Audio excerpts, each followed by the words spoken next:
राधे राधे। माघ मास महात्म के चतुर्थ अध्याय की कथा में श्री वशिष्ठ जी कहने लगे कि हे राजन, अब मैं माघ मास के उस महात्म को कहता हूँ जो कार्तवीर के पूछने पर दत्तात्रेय ने कहा था। जिस समय साक्षात विष्णु के रूप श्री दत्तात्रेय सत्य पर्वत पर रहते थे, तब महिष्मति के राजा सहस्त्रार्जुन ने उनसे पूछा कि हे योगियों में श्रेष्ठ दत्तात्रेय जी, मैंने सब धर्म सुने हैं, अब आप कृपा करके मुझे माघ मास के महात्म का वर्णन कीजिए। तब दत्तात्रेय जी बोले, जो नारद जी से ब्रह्मा जी ने कहा था वही माघ महात्म मैं तुमसे कहता हूँ। इस कर्म भूमि भारत में जन्म लेकर जिसने माघ स्नान नहीं किया, उसका जन्म निष्फल है। भगवान की प्रसन्नता, पापों के नाश और स्वर्ग की प्राप्ति के लिए माघ स्नान अवश्य करना चाहिए। यदि यह पुष्ट शुद्ध शरीर माघ स्नान के बिना ही रह जाए तो इसकी रक्षा करने से क्या लाभ। जल में बुलबुले के समान, मक्खी जैसे तुच्छ जंतु के समान यह शरीर माघ स्नान के बिना मरण समान है।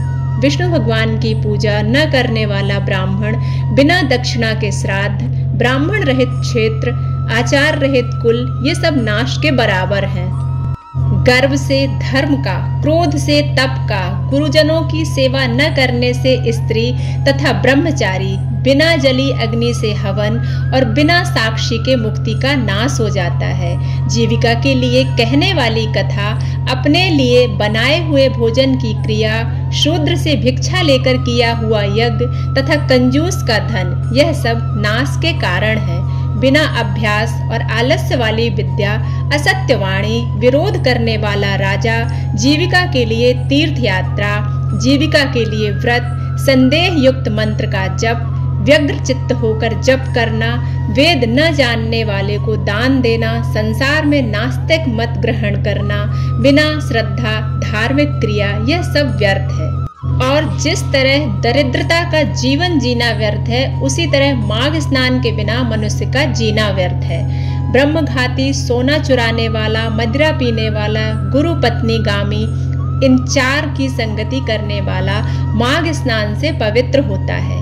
जल कहता है कि सूर्योदय से पहले जो मुझसे स्नान करता है, मैं उसके बड़े से बड़े पापों को नष्ट करता हूँ।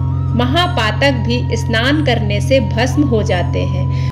माघ मास के स्नान का जब समय आ जाता है तो सब पाप अपने आप ही भय से कांप जाते हैं। जैसे मेघों से युक्त होकर चंद्रमा प्रकाश करता है, वैसे ही श्रेष्ठ मनुष्य माघ मास में स्नान करके प्रकाशमान होते हैं। काया, वाचा, मनसा, ये किए हुए छोटे या बड़े, नए या पुराने सभी पाप स्नान से नष्ट हो जाते हैं। आलस्य के बिना जाने जो पाप किए हों वह भी नाश हो जाते हैं। जिस तरह जन्म जन्मांतर के अभ्यास से आध्यात्मिक ज्ञान की प्राप्ति होती है, उसी तरह जन्मांतर अभ्यास से ही माघ स्नान में मनुष्य की रुचि होती है। यह अपवित्रों को पवित्र करने वाला बड़ा तप और संसार रूपी कीचड़ को धोने की पवित्र वस्तु है। हे राजन, जो मनवांछित फल देने वाला माघ स्नान नहीं करते, वह सूर्य चंद्र के समान भोगों को कैसे भोग सकते हैं। यह चतुर्थ अध्याय अब समाप्त होता है। मिलते हैं 5वें अध्याय में। तब तक के लिए राधे राधे।